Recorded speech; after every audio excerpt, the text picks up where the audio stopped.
Thank you for joining us for this episode of Coffee with Leaders, the podcast about leaders for leaders, sponsored by Legacy Business Consultants, improving performance development and engagement. All of the coaches at Legacy are Maxwell certified coaches and their team members, and you can find all the information about Legacy Business Consultants at legacybc.net on your social media of choice. That's right. Welcome. My name's Jamin Baxter. I'm a business sales and leadership coach, and I'm joined by one of the best in the business right here. He's a leadership author. He's a coach. He's a speaker, and he's been helping people across the world level up their leadership for the last 20 years. Believe it or not. I know I look like I'm 22, but Mr. John Barrett, welcome, my friend. Yeah, it's great to be here. I'm excited about our episode today. We've got a great guest that I'm really excited about, and you know this guy personally. I met Mark Hunter several years ago at a sales conference, and we immediately clicked. He is such a great guy. Had dinner with him and his wife. Let's bring him on. Mr. Mark Hunter, thank you, and welcome to the coffee table. Appreciate it. Well, thank you. And I wish I had my cup of coffee with me. I'm on site today with a client, and I emptied the cup because I didn't want to disturb anything. Yes. Wow. Well, I I blew it. understand. Well, thank you for being on here. Mark, your latest book is A Mind for Sales, and I've read it a couple of times, and it's absolutely wonderful. It's not the only book that Mark's written, but that's the most recent one. I got a good story about that. Okay, tell us. This is good, Mark. My daughter and I, we were in Barnes & Noble, I don't know, maybe a month or so ago, and I was in there and going through the books. My daughter was next to me, my teenage daughter, and I saw your book down there, Mind for Sales. I said, hey, and I grabbed that, and I turned over the back page, and I said, I know that guy. I was on the phone with him the other day. And she goes, what? And I said, yeah, and she was so excited. So That's awesome. That was so cool to see that and just to see the success of your resources and your book and that. So that was awesome. I hope you bought it. I already have a copy of it, so I did not buy it. Woo! I escaped that one. Man, you could always buy it and gift it. I know. I should have done that. Yeah, smooth end to that story. I know. That story didn't end as great as it started. So I know. You wanted to leave it on the shelf so somebody else could Yes. benefit from the knowledge found in the book. I know. You were read doing my mind. really somebody else a service. That's right. Absolutely. I'm going with that one right there. I like that. Mark, can you tell us real quick a little bit about your history and what you do in the sales world, and then talk to us a little bit about Sales Center University before we get started? Yeah, wow. I've been doing this for 25 years. What's this? It is really helping people find and retain better prospects that they can close at full price. Well, what's that all about? It's really helping people sell more efficiently, more effectively. But here's the difference. It really is about doing it with a sense of commitment to the person and helping them see and achieve what they didn't think was possible. Sales is absolutely, I think, without a doubt, a great platform for me to be able to engage with people. And I've been privileged to, like I said, been doing this for 25 years ago. 25 years ago this October, I walked out of my corporate job. Wow. And so I get to travel all over the world. Today, I happen to be sitting in a conference room in Plano, Texas. I'm on site today with a client, helping their leadership. That's awesome. And you've got an online platform that people can go and Yeah. learn all of your classes. Yes, we have. It's called the Sales Hunter University. Now, I got to back up and explain a little bit about the name because people always say the Sales Hunter. What was your name before you changed it? No, that was the name of my father. I owe that great last name to my father.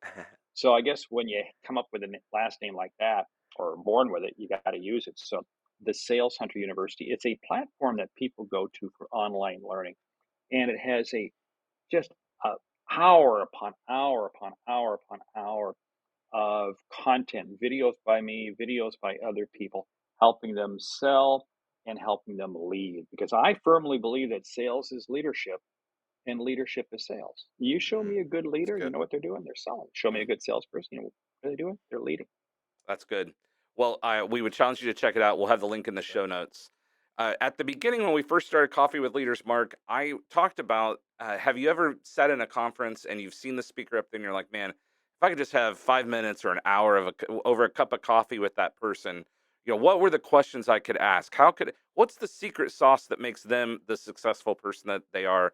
And really, the idea of this podcast came when I saw you on stage 2 years in a row And then my team and I went to dinner with you and your wife, and you really did that. You really just peeled back the curtain, talked about the business, talked about your life and the speaking life and things like that. And that's really where I got this idea from. Well, man, I guess you should be paying me, right? I mean, No, I'm that's good. just saying. No, That's right. no. You know what though? It's neat because it really says that out of a conversation, ideas percolate, Yeah. and that's what it's all about. I didn't go into that conversation, any of the conversations we've had. Hey, I'm going to show you how to do a podcast. No, it was just us just talking. And when people have a conversation, it is amazing at what can come out of it if we take the time to listen Yeah. and just explore with the other person. Absolutely. You've been successful in the corporate world. You said how many years ago? 25 years ago, you walked out in Tw- October. 25 years ago, Yeah. the end of October, And then I walked out of, yeah. I'm sorry, I didn't mean to step over you there. No, no, it's okay. I mean, I walked out the door, and then of course about 3 weeks later, you go, "What did I just do?" I mean, wow. You know what? I mean, I had a wonderful job, wonderful. I mean, I was absolutely blessed. Um, but I had this itch, and I was very fearful of remaining in corporate America for the rest of my life. Where you go up, up the ladder, and then you come down the ladder, and they pigeonhole you into a cubicle for the rest of your life. And it just wasn't me. I just couldn't do it. So here I am sitting in a very blasé conference room in Plano, Texas. So what the heck? I've really come a long ways, right? Well, That's you've right. you've climbed the ladder corporately, then you started over as an entrepreneur, and you've climbed that ladder, and you're a successful business owner. What would you say is the greatest lesson that you've ever learned in your life? Oh, wow. Stay focused. Stay absolutely focused. Mm, That's hard because when you're an entrepreneur, you you start chasing all kinds of shiny objects. But there's a couple things. You've got to stay focused. And what does focus mean? It means stay grounded. I mean, to me, my faith is everything. And I stay grounded in my faith. That guides me every day. And then two, surround yourself with people who are smarter than you. Now, for mm. me, that's not very difficult, but it's extremely important to find who are those voices, who are the people who can put insights into you, and you can lean on, and you can participate with. That is worth everything. Jim Rohn said the line years ago: "You become the sum of the five people you associate with Yeah. the most." Mhm. And that's because I tell you what, leadership and knowledge go hand in hand, and that comes from a tremendous amount of not just reading, but dialoguing, conversing with other people. So that's really what I love to do, like what we're doing right now. We're Yeah. just conversing. Yeah. I like that. Stay focused. I remember hearing years ago a great quote that said, "He who chases two rabbits never catches one." Mm. And I isn't that love good? that. Yeah, and I love that, and I think it's so easy, especially leaders, and I think highly kind of achievers and people that are hungry for more. It's our nemesis, right? Is chasing so many things. We get so excited, so inspired, and yet sometimes we fail just to kind of get that laser focus because we kind of suffer, I think, from chasing so many rabbits. We do, and we fail to really heed. Steve Jobs had a great line: "The key to success is saying no far more often than you say yes." Mm, And that's that staying focused. I mean, again, it's everything that you don't do because people always say I'm time challenged. Mm. I'm just yeah, no, no, no, no, no. We are not time challenged. We are priority challenged. that's And good. where do we choose to put our time? Yeah, you have that opportunity. I like what you said about chasing the shiny objects because there's always a new idea. There's always a new thing that we could do. And in sales, when you're prospecting, there's always this new industry I could go after this. But what is your target avatar? What are you focused on? And don't chase the two rabbits. Yeah, I love that line. Don't chase the two rabbits that's right. because you'll wind up catching none of them. I think it was like a one of those I don't know, ancient Chinese Aesop proverbs. fables or Yeah, something. something like that. Aesop's He who fables. chases two rabbits never catches one. Mark, go ahead. I thought it was a Bug Bunny cartoon Well, or something. So there's more wisdom, yeah, in there than anything else. I'm curious. For you, how did you learn that? I mean, I don't know if that comes natural to stay focused, especially for people that are really wired for more, for a lot. How did you learn that, or what was the moment that sort of taught you that?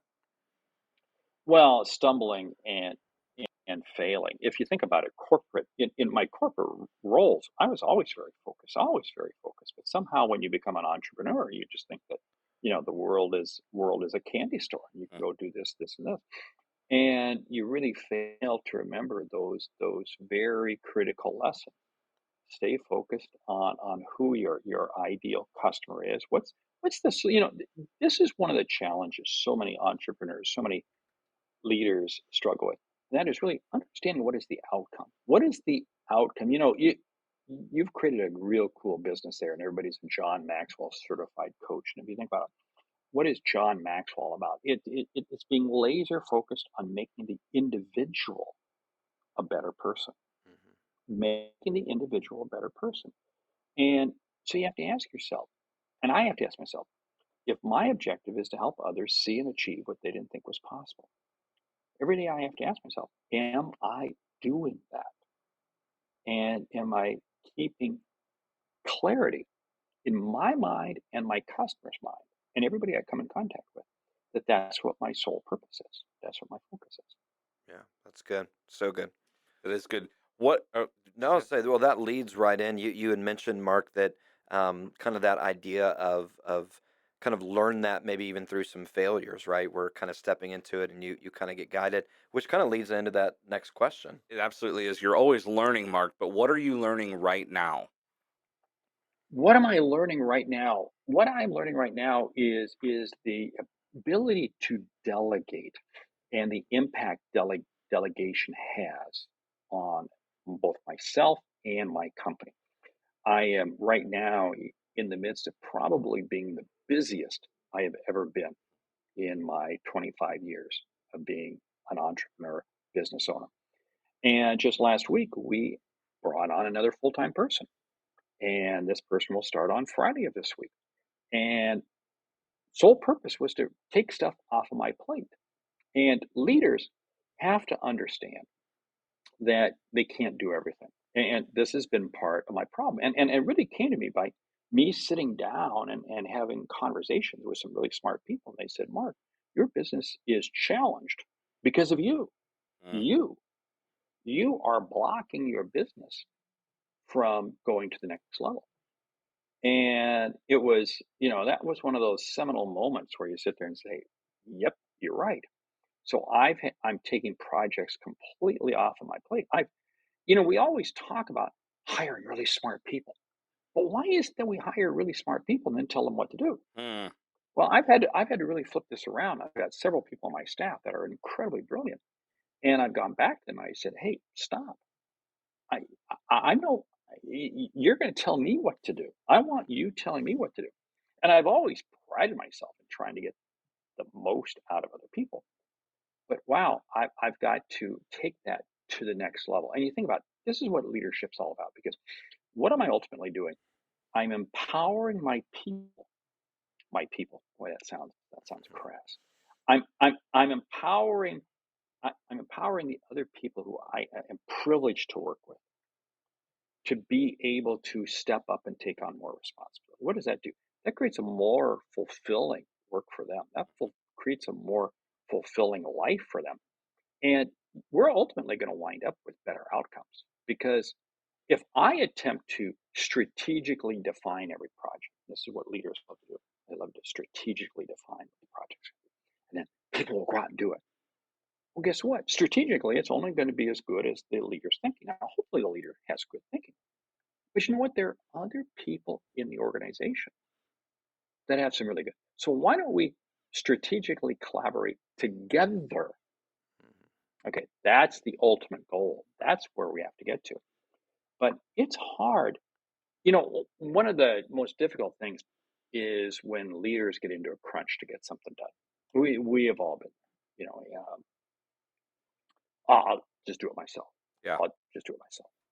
I don't have time to train other people. Big mistake. Yeah. Because what happens is we allow ourselves to fall into that trap all the time. because we can always make an excuse. I don't have enough time.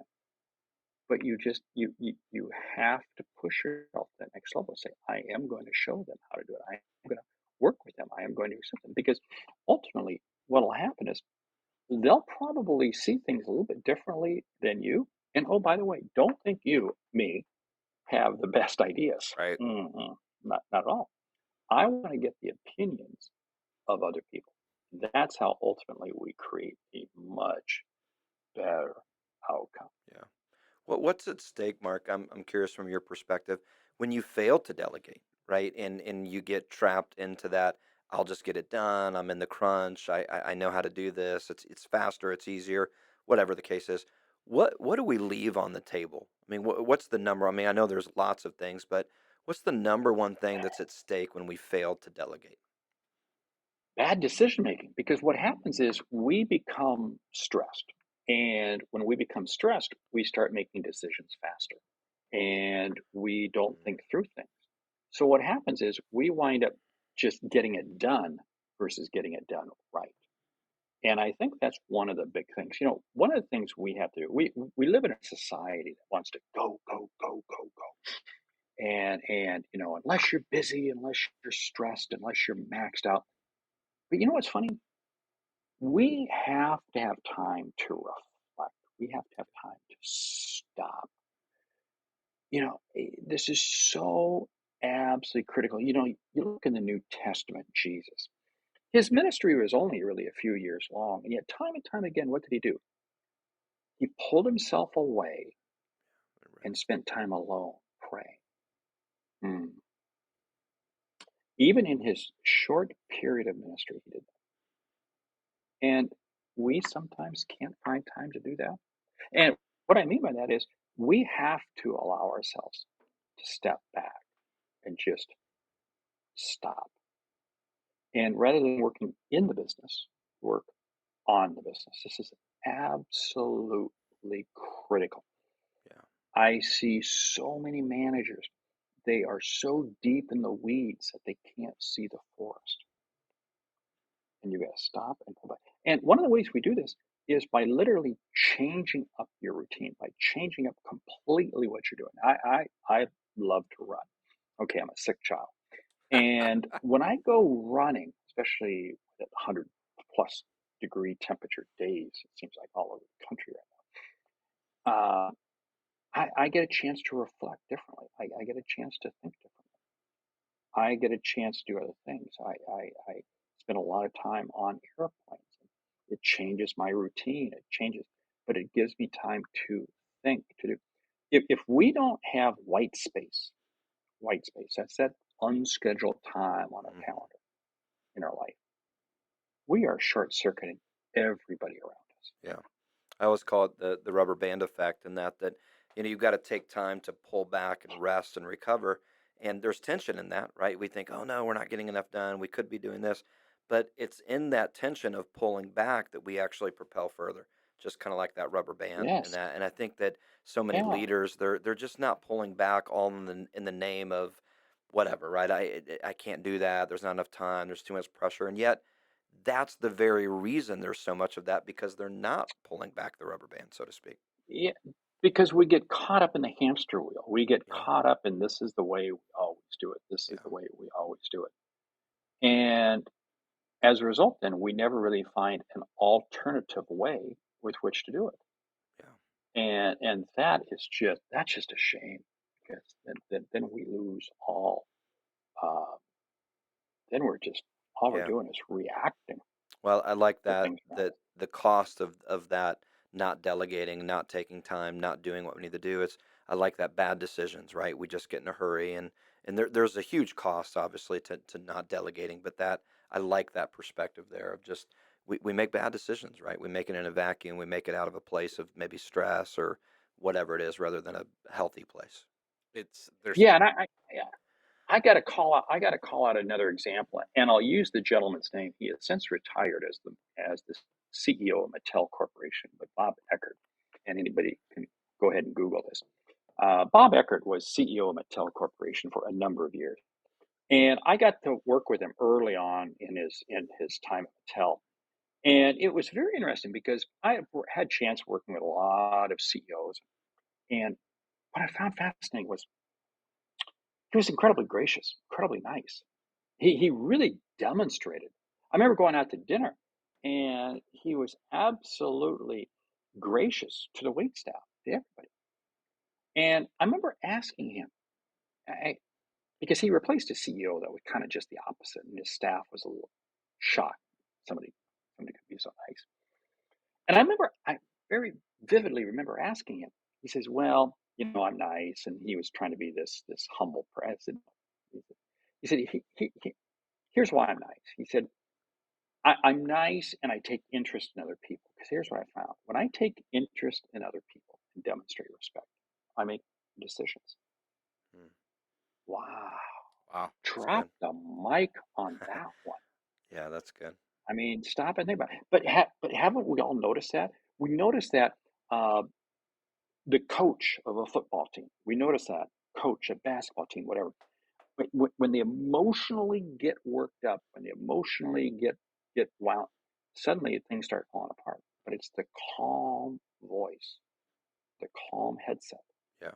that guides the team to victory, that champs it. And those are the people that attract other people. And guess what? That in turn raises up other leaders. Because if me as a leader, that isn't worth anything. My objective as a leader is to create other leaders. So if I'm not doing everything possible to raise up others around me to lead, then I'm not a leader. I'm Mm. just a manager. Yeah. It's good. That's good. That reminds me, we're in the Indianapolis area, and Tony Dungy, when he was the coach of the Colts, Yes. very even killed. They would, Peyton Manning would be on the field just screaming and yelling, and you'd look at Coach Dungy, and he's just even killed on the side. Yeah. He's just even killed because he's able to process and be able to work through things. There's two lines that I love to use, and that is, the sun will still come up in the morning. Mm, Okay, I mean, just relax. yep. But the other thing is this, and this came from my corporate days. People would walk into my office with all kinds of problems, all kinds of challenges, and I would turn to them and I would look at a straight face and I go, nothing we do here today is going to change the course of mankind tomorrow. Mm, You stop Yeah. and just Yeah. It's okay.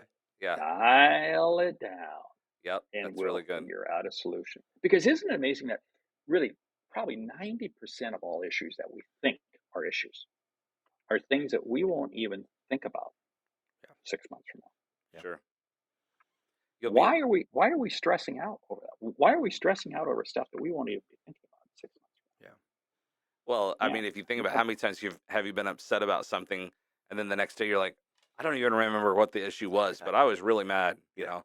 Can't even recall it. Yeah. uh, we see that in everything, and we'd always bring out the example. Oh, we get fired up over somebody who cut in front of us and driving, or tailgating us, or whatever it might be. That's chump change, because so many times we get upset at one of our kids or something like Right. that. It's like, why? Yeah. We get upset with a fellow employee. We get upset with somebody, and what does it do? It winds up clouding our decision making process, and also impacts the other person. Yeah. That's good. It really does. Not healthy. Yeah. Mark, you've had a lot of success in life, but I know that you aren't perfect. So that means you've had failures too. How has failure shaped your life? You know, what's that? That old line: "We learn more from failing than we do from doing something right."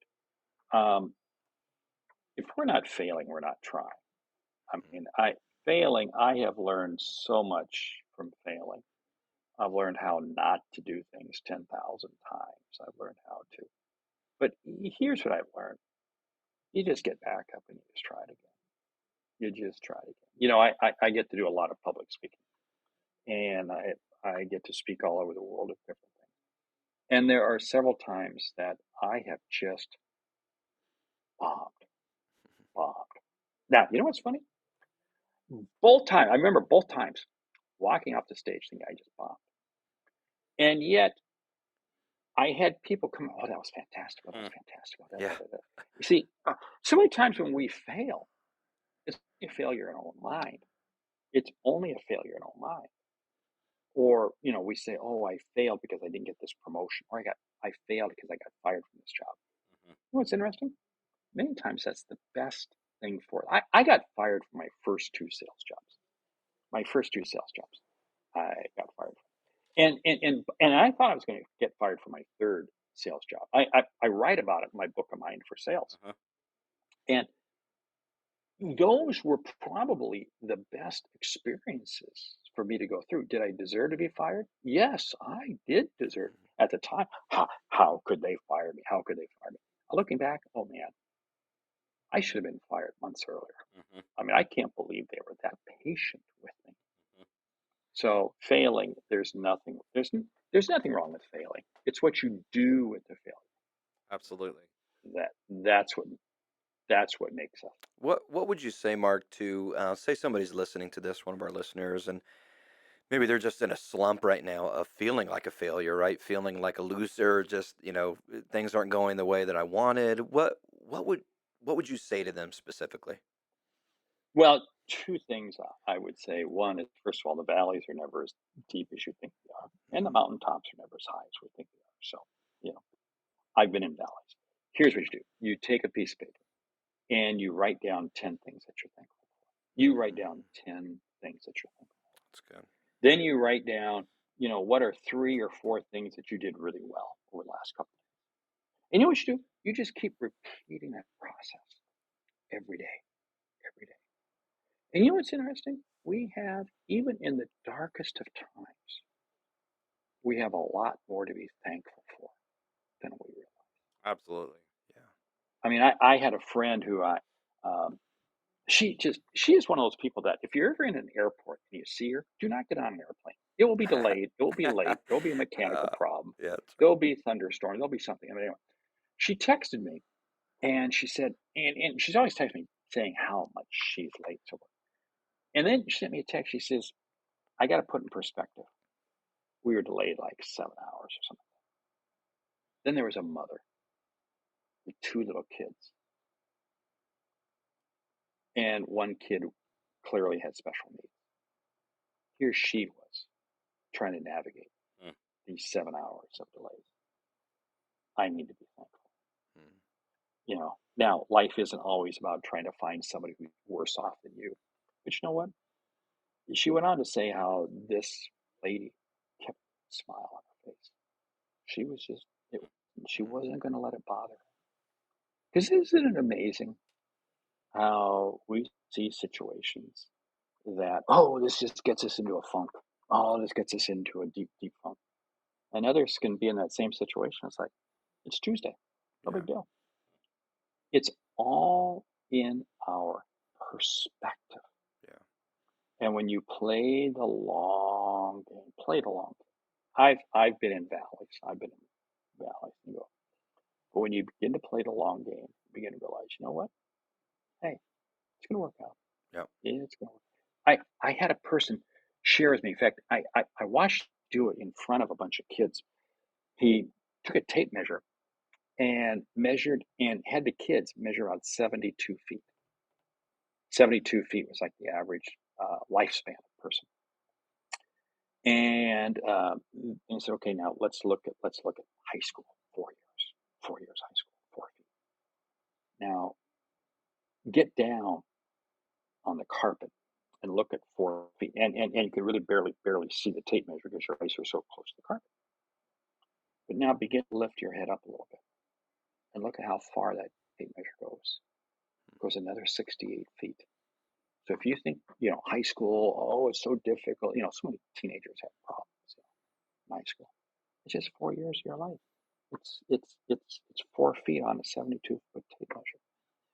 wow. Put it in perspective. Yeah. That's good advice. That's really good. Mark, what are You you just you just you just have to have a room that's at least 73 feet long. That's all. So And then you can get the I'm just saying. analogy, right? Mark, Yeah, what are yeah. you reading right now? Right now, I am reading. It is easier to 10x than 2x. It's a book by Yeah, Dan Dan Sullivan. Sullivan. Yeah. Yeah, and I love reading. In fact, I have all my books on my Kindle. Um, I should say because I travel so much. So that's the book that I'm currently reading. I've got a couple hour flight tomorrow night, so I'll probably finish it up on the plane. How But Yeah, go ahead. I'm constantly reading that.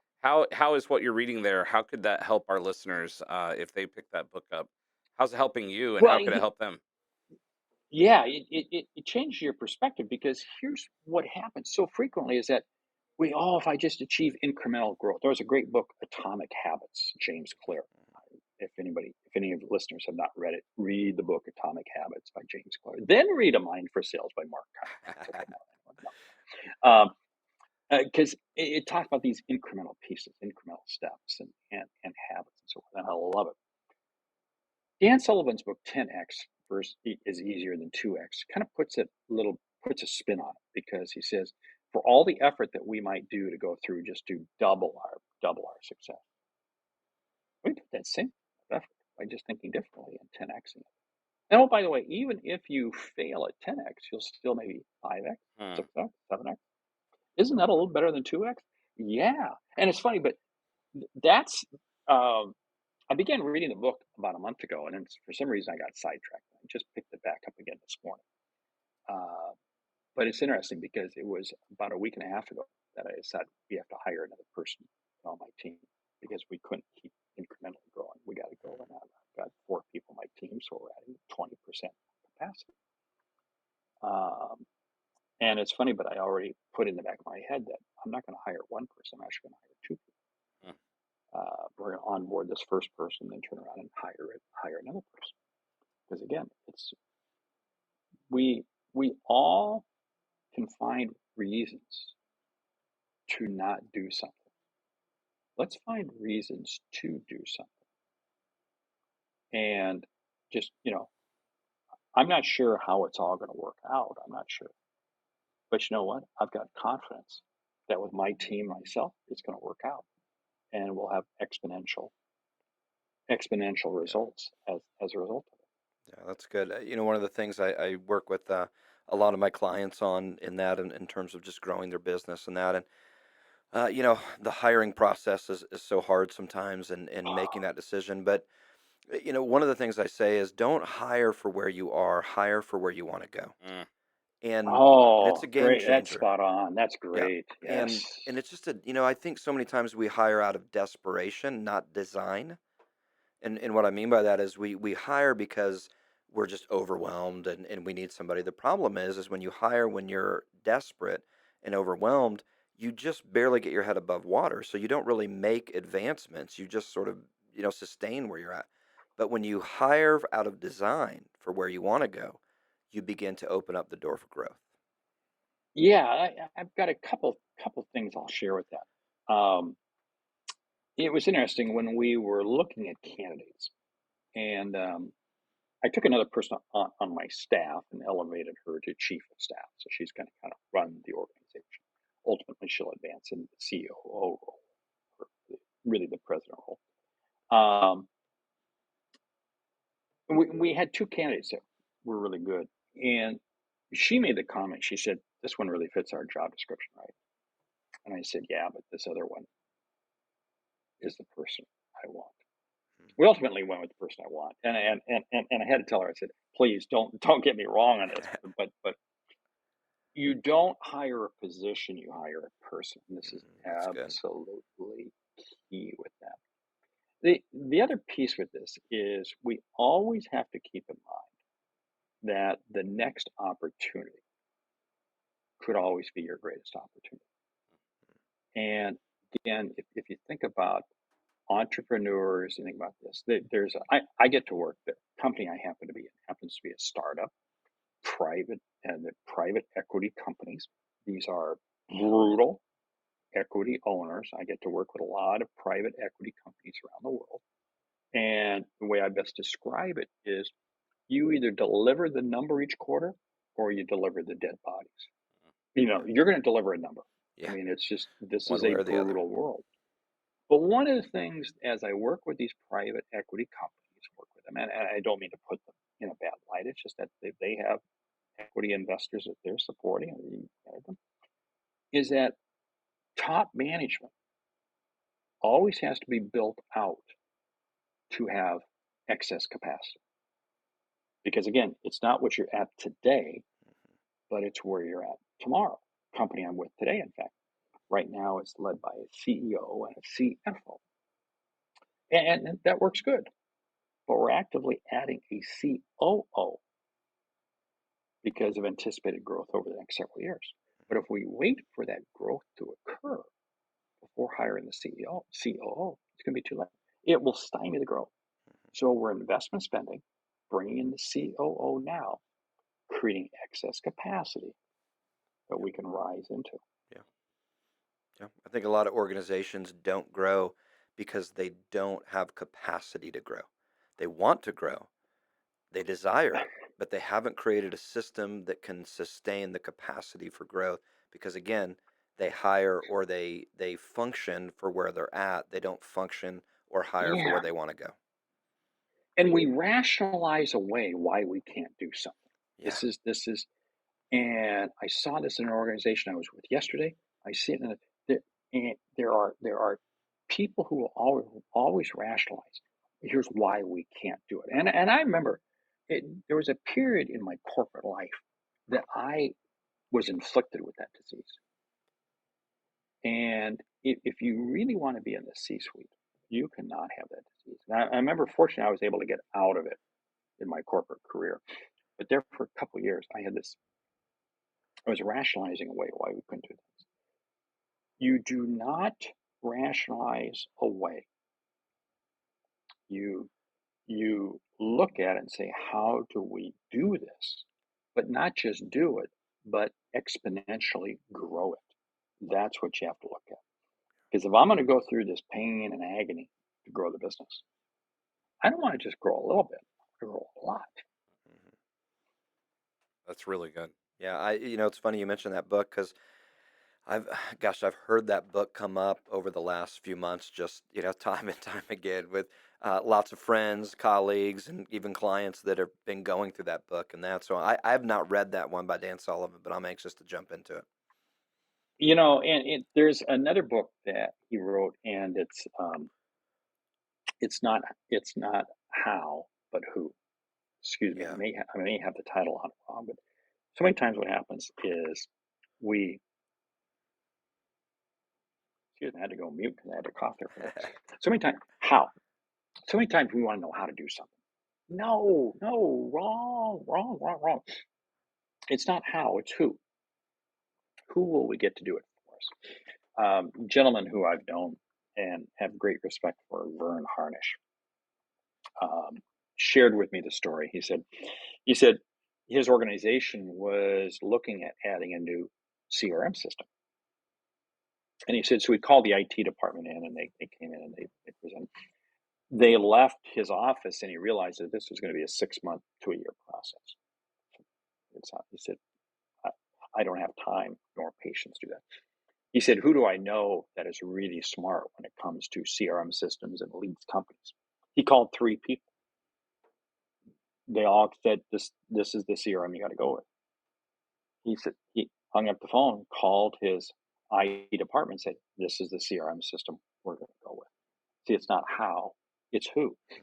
We need to surround ourselves. And it's funny, but that has stayed with me time and time again. There's been a lot of decisions that I've made purely based off of who.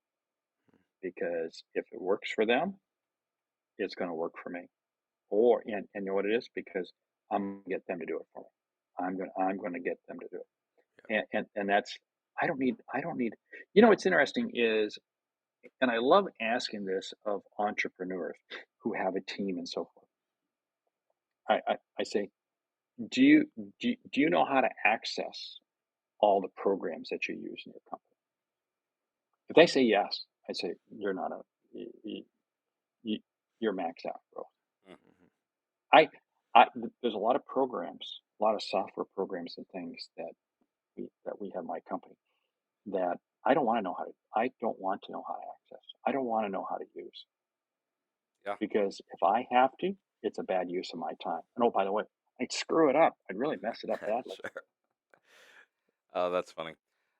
Mark, I think I might know the answer to what you're going to say here because I heard you speak on it. It's a keynote that you do, but you may surprise me. But what have you done in your career that listeners should do?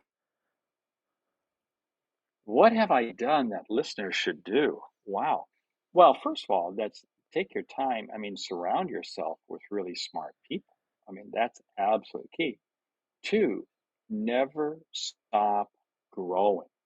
Because again, if you are not, you know what's interesting is top performing people, and I love studying top performing people uh, because they have a routine, they have a habit. I get up at 4:35 every morning. It's just I get up and I have a very set routine. And what I find is that when I start the day with a very strict routine, it's amazing how much better the day goes. Because ultimately, my goal, and I talk about this a lot of things, is what I call the 10 a.m. rule. The 10 a.m. rule is you take your smartphone, you set alarm to go off at 10 a.m., and hopefully you're up before 10 a.m. But by 10 a.m., you want to have achieved something significant. Because if you can achieve something significant before 10 a.m., you know what happens? You're jazzed, you're motivated, you're excited, Hmm, and it drives you the rest of the day. Now, if the day falls apart, you still accomplished something significant. Too many right. times, what happens is we wait to do that big thing in the afternoon, and then the day falls apart. We never get to it. Calls don't get made. Things don't get taken. So I don't know. What I like was that? that. What I talked about? Well, Was that what you thought I was going to talk about? no, Tell him what he that was was really going to good. talk about. But No. what I Wow, thought you were going man. to say was, and this has made a huge impact in my life, don't be afraid to ask for the referral. Oh yes. Well, Uh, that's a given. I mean that's from a sales standpoint. Oh, You're right. You're right. I Well, know, but okay, okay. I just Yeah. thought Well, maybe you'd say that because I've used it in more than just sales. it is. You know what? We I find the best entrepreneurs are never afraid to ask the question. Never afraid, wherever it is. hmm, They just simply ask the question. You know, sales is the referral, but in business and life, Yeah, um, and we get we don't because it's gonna um, hurt our pride, it's our manhood. right. I mean, I have to admit, my wife will sometimes say, "Honey, if you don't get this done, I'm going to call somebody." I've never heard that. Mm. And and that just kind of tears up my manhood. And I go, okay, I can get out a pair of pliers. I can fix it all. Yeah, that's funny. What are you working on right now? Last question. What are you working on? So you just had a book come out recently. Are you working on any other books, seminars? What are you Yes. doing? Oh man, we've got so many things going on. One thing that we are working on right now is a mastermind group. I one of the podcasts I do is Sales Logic, and I do it with my co-host Meredith Elliott Powell. And it's attracted such a great audience that we've created a mastermind group that people can belong to. We do monthly calls with them. We do follow up with them, and so forth. So that's really that kind of jazzes me because you really get to know people over long periods of time. Yeah. So that one thing. I mean, I've got several books that are in the works. Um, several. I think now that I've delegated more to my team, I'll have more time to complete them. Yes. Um, you know what? I mean, I've always got stuff going on. But here's the whole thing: if it all doesn't come back to the central piece of helping others see and achieve what they didn't think was possible, I don't want to do it. Mm, I am not going to do it. Yeah, that's good. Well, that goes back to your point of stay focused, right? One of the greatest lessons you mentioned early on that you learned is that idea of just focus and get laser kind of focused on what you're wanting to accomplish and that and anything that sort of falls outside of that, right? To be willing to sort of let that go, as you said earlier, kind of saying no more than we maybe say yes to things. Yeah, you have to be willing to let it go. You know, this is what's funny. It's amazing the number of people that don't look at their goals every day. mm, Yeah. Now, it's something. Top performing people look at their goals every day, and their goals are not just business, but their business, their personal and professional Yeah. goals. And top performing people don't just set quarterly goals. Oh, I got to achieve this by this number. No, no. But there's quarterly goals. There's annual goals. There's 3. There's 5. There's 25-year goals. There are 25-year goals. And I remember I was doing a podcast. This was on CBS radio. This was a number of years ago. And the host asked me, "So what are your 25-year goals?" And there was this pause. I was in the studio with him. There was this pause. And he goes, "We're going to go to a commercial break and be right back. And Mark will share with us what his 25-year goals were." I go, "Thank you for getting me out of that one." That's I go, "What? You're kidding me. yeah. You're kidding me." But if you think about it, we we um, we over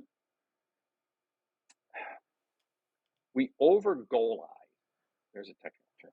In other words, we always establish goals that we can't achieve in the short term, and we underestimate them in 25 years. If people set 25-year goals, it's amazing they tend to accomplish them within really about 10 or 12 years. Hmm. What's that tell us? We don't think big enough. Yeah. We don't think big enough. Yeah. Yeah. That's good. As we come down the home stretch, Mark, I'd be curious. For our listeners here, many of them probably leaders in some capacity or that, and in whatever that looks like for them. But if you could kind of share one thing that's sort of close to your heart today, that's you had one thing to share with the leader, what would that advice, encouragement, kind of insight be to them? That one thing that you could sort of drop into them, what would that be? Take the time to coach those around you. Mm, Don't just lead them, coach them. Coach them to a higher level. yeah, that's good. And following up on that, would you say that most leaders aren't they're leading, but they're not coaching? Would you agree with that statement? Yeah, I totally agree. Because what happens is most leaders um, are just one step away from managing. We manage an activity, we manage a task, we manage stuff, we lead people. But we lead people, but we really don't coach them into helping them become better leaders themselves. Yeah, My goal every day is to influence and impact people. Because if I can influence and impact people, hopefully I'll be the better part of their day. What does that mean? That means what I've been able to share, what I've been able to impart, hopefully will be more meaningful, will be better for them. yeah. I am not sure what happened to our. That's okay. We're I am there. here. We got your voice. I You're am here. speaking over us. No, that's Yes. great insight, Yes. Mark. I would Yeah.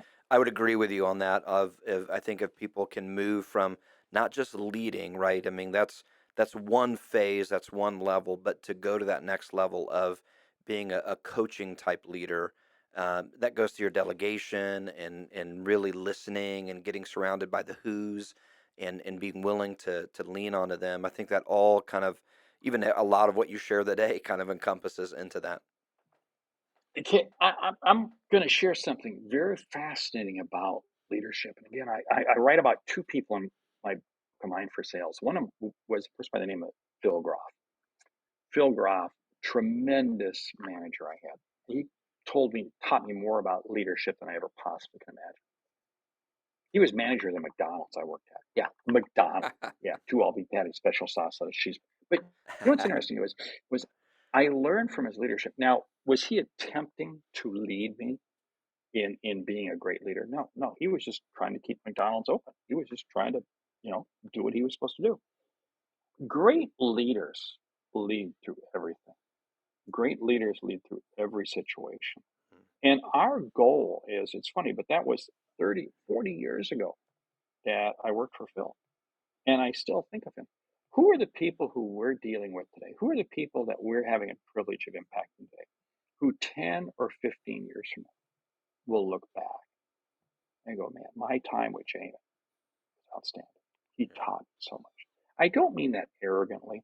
That's not arrogantly. But that's just, you know what? Then it means I will have made a difference. Jamin will have made a difference in that person's life. That's huge. It really is. That's that is that's legacy leadership. Absolutely. And that's really what our goal has to be. Yep. And that's what our goals are: is to make an impact in this world, make an impact in other people's lives. Yeah. Mhm, Mark, mhm. thank you so much for your time. The website you can find all the information out about him is thesaleshunter.com. Thank you for joining us at the coffee table. We appreciate it. That's a really good episode with Mark Hunter. Give us Yeah. some takeaways. Yeah, well, Mark, he had so many good things to share there. I got a lot of notes from there. One of the things I love that he talked about was kind of staying focused and that. He said, we don't have a time issue. So many people complain that I don't have enough time and that, but it's really a priority issue Absolutely. and really getting focused and laser focused on there. So that was a great takeaway. There were so many in there just to kind of pull out, but I thought that was a great point. Mark's just such a great guy, and I think overall one of the great things I appreciate about Mark is just even killed, right? Like don't get too high, don't get too low, Yeah. but as a leader, as an entrepreneur, as whatever role you're playing, just stay sort of in the middle, and when you do that, you're going to be successful. So great interview. Yeah, it was. One of the biggest takeaways I wrote down was having your goals, reviewing your goals frequently. Yeah, each day he talked Yeah, about each looking at day those. I use the full focus planner from Michael Hyatt. Yeah. I have my goals at the front, and then every day or every week I write down my top 3, and each of those goals should help me get to my yearly goals, my quarterly goals, and reviewing those. And I think that's really important. I'm thinking about putting it on the bathroom mirror. Ooh, I don't want to know what happens in the bathroom, but anyway. Yeah. All right. So, hey, thanks for watching. Thanks for listening. Coffee with Leaders. Check us out, coffeewithleaders.com, or on all the social media pages. Would you do us a favor? If you liked this episode, would you give us a 5-star review and share it with some friends? If you didn't like it, don't give us a review, but send us an email at coffeewithleaders, and we'll try to fix something that you didn't like. In an email. But you can send us a note or a voicemail at coffeewithleaders.com. It's down at the bottom right hand corner. Thanks for subscribing. Thanks for listening. See you next time.